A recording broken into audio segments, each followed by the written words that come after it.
We are not objects or pawns or nothing like that. We are human beings. So when we speak and look at the reforms, they're not reforms that are geared towards human beings. They seem to me reforms towards the machine, how to make the machine work better.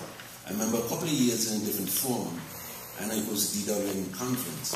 The whole thing about alternatives to detention came up.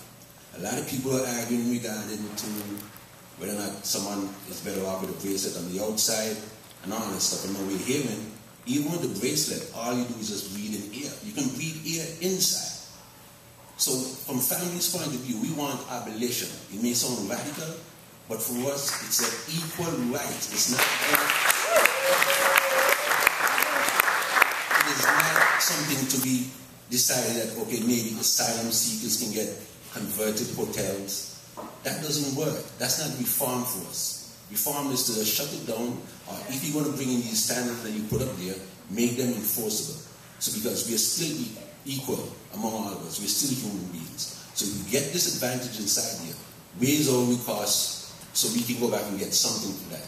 But we're not supposed to be inside to be abused. Our members get abused. We get beaten. Some people get sexually assaulted. But it's not discussed because, you know what? One, you're violent.